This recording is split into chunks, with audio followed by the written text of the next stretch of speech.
바울 사도는 자신은 하나님의 교회를 많이 핍박하였기 때문에 사도라 칭함을 절대로 받을 수 없는 자였는데 사도가 되었다는 거예요.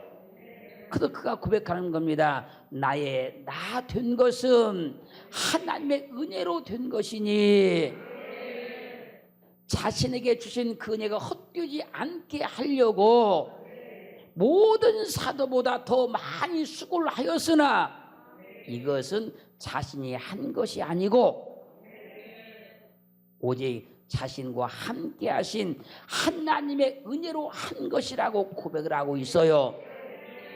사랑하는 성도 여러분, 나의 나 된 것은 하나님의 은혜입니다. 하나님의 은혜로 내가 그리스도 예수를 믿게 된 거예요. 하나님의 은혜로 예수 그리스도를 믿어서 이만큼 변화가 일어난 것이지 내가 의로워서 이렇게 된 것이 아니고 정직해서 이렇게 된 것이 아니고 진실해서 이렇게 된 게 아니라는 거예요. 만약 내가 그도 예수를 믿지 아니했다면 만약 아마 세상에서 대형 사고를 쳐가지고 연일 매스컴을 떠들썩하게 했을지도 몰라요. 하나님의 은혜가 아니었다면 우리는 골치 아픈 사람이 됐을 거예요. 골치 아픈 사람이. 그러니까요, 사람들의 가슴에다 막 못을 받고 비수를 받고 막 사람을 고통스럽게 하는 사람이 되었을 거예요. 하나님의 은혜로 이만큼 다듬어진 거예요.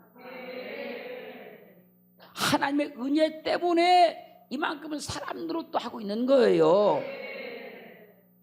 하나님의 은혜로 이만큼 변화되어서 자식 노릇도 하고 부모 노릇도 하는 거예요. 그러므로 우리는 나의 나 된 것은 하나님의 은혜라고 고백을 해야 돼요. 내가 어떻게 해서 내가 뭐 했기 때문이 아니고 지금 나의 나 된 하나님의 은혜입니다. 디모데 전서 1장 12절로 16절 말씀 보면 나를 능하게 하신 그리스도 예수를 주께 내가 감사함은 나를 충성되이 여겨 내게 직분을 맡기심이니 내가 전에는 해방자요 핍박자요 포행자였으나 도리어 국류를 입은 것은 내가 믿지 아니할 때에 알지 못하고 행하였음이라. 우리 주의 은혜가 그래도 예수 안에 있는 믿음과 사랑과 함께 넘치도록 풍성하였도다. mit보다 모든 사람이 받을 만한 이 말이요, 그리스도 예수께서 죄인을 구원하시려고 세상에 임하셨도다. 내가 죄인 중에 괴수로다. 그러나 내가 긍휼을 입은 까닭은 예수 그리스도께서 내게 먼저 일절 오래 참으심을 보이사 후에 주를 믿어 영생을 얻는 자들에게 본이 되게 하려 하심이라. 이 말씀을 한마디 요약하면 이런 거예요. 변화되기 전 바울, 변화되는 바울은 해방자요 핍박자요 포행자 아주 포악한 사람이었다는 거예요. 그런데도 긍휼을 입은 까닭이 무엇이냐? 나중에 믿는 사람들에게 본이 되게 하려고. 아, 저런 사람도 변화가 되는구나. 그리스도 예수를 믿어 변화되면 저렇게 되는 것이구나. 그 본이 되게 하시려고 그를 선택했다는 거예요. 사랑하는 성도 여러분, 하나님이 왜 우리를 그리스도 예수를 믿게 했을까요? 우리보다 나중 예수 믿는 사람들이 우리를 보고 아, 예수 믿으면 저렇게 사람이 변하는구나. 예수 믿으면 인생이 저렇게 변할 수 있는 것이구나. 그 본을 삼으려고 먼저 예수를 믿게 했다는 겁니다. 할렐루야. 우리의 모든 삶들이, 모든 생각과 뜻과 목적들이 아직 그리스도 예수를 믿지 않는 사람들에게 본이 되기를 주의 이름으로 축원합니다. 축원합니다. 변화되기 위한 사도 바울은 교인 중에 교인, 교수 중에 교수였다는 거예요. 그건 누가 한 말이고 자기 자신이 스스로 고백한 말이에요. 나는 교인 중에 교인이다, 교수 중에 교수로다. 그랬었는데 하나님께서 자신을 충성되게 여겨서 사도의 직분을 주셨다는 거예요.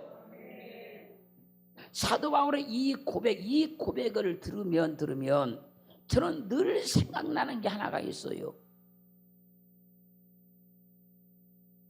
제가 어렸을 때 옛날에 물론 오남 일녀인데 여동생이 예수를 믿었어요. 예수를 믿었는데 그 여동생은 어렸을 때 너무 몸이 약했어요. 너무 몸이 약해가지고 학교만 갔다 와도 막 코피를 줄줄줄 막 흘렸어요. 근데 담임 선생님으로부터 전도를 받았어요, 그 여동생이. 그래가지고 이제 학교보다 교회는 더 멀어요. 거기를 매주마다 교회를 갔다 와서 막 코피를 막 쏟는 거예요. 몸이 너무 약해가지고. 그러니까 아버지가 막 교회를 못 다니게 막 해요. 못 다니게 해요. 또 나도 이제 아버지 옆에 붙어가지고 나도 또 막 못 다니게 했어요. 예수 믿으면 코피 안 나게 해야지. 왜 예수 믿는데 왜 코피가 막 나냐? 그래도 그런 말에 전혀 개의치 않고 그래도 그 어린 나이에 그렇게 열심히 막 교회를 다녔어요. 그 어린 나이에 그 교회도 부흥성이 한다고 하면 저녁에도 막 가요. 그러니까 내가 계속 막 놀려먹었어요. 야, 교회 가면 밥이 나오냐 떡이 나오냐. 그런 떡을 많이 주는 거예요. 그래서 야, 교회 가면 누가 돈 주냐. 그래서 우리 교회는 가난한 사람은 내가 돈 줘요. 그래서 줍니다.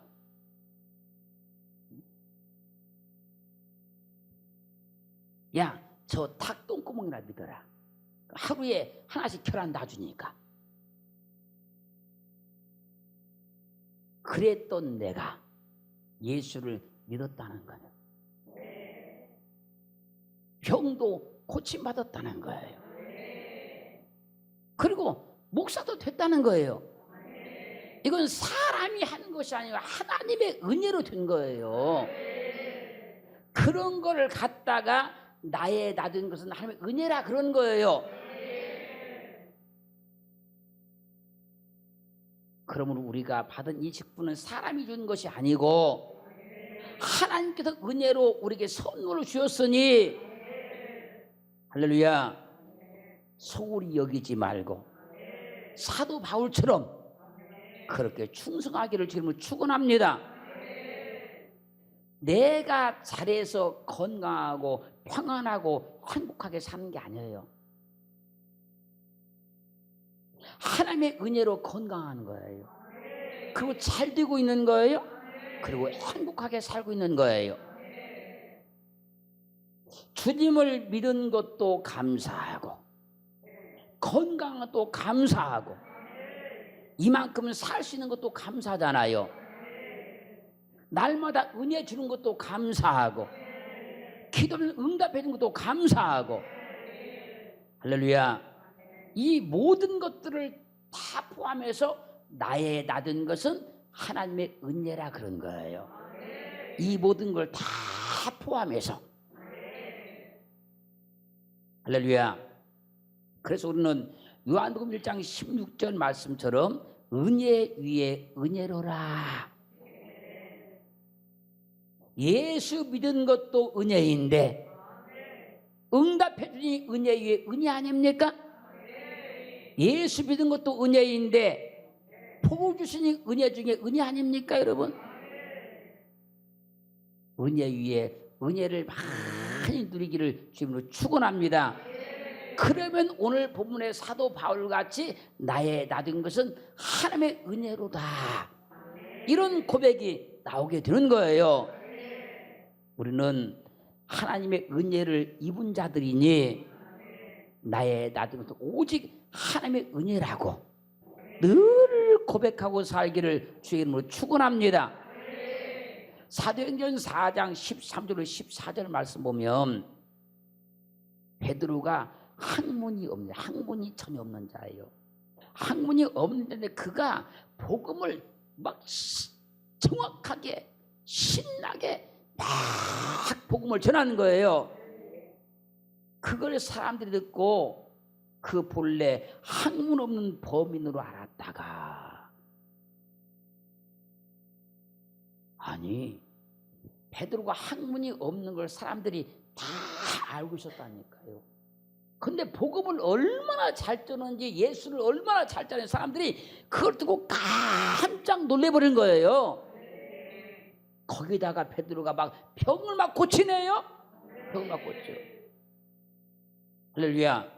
그냥 그들이 할 말이 없는 거예요. 할 말이 없는 거예요. 잘 보세요. 베드로가 베드로 되는 것은 하나님의 은혜예요.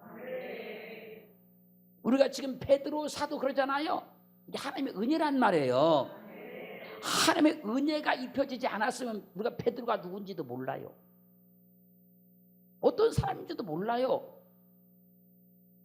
그러니까 베드로가 베드로 된 것이 하나님의 은혜라는 거예요.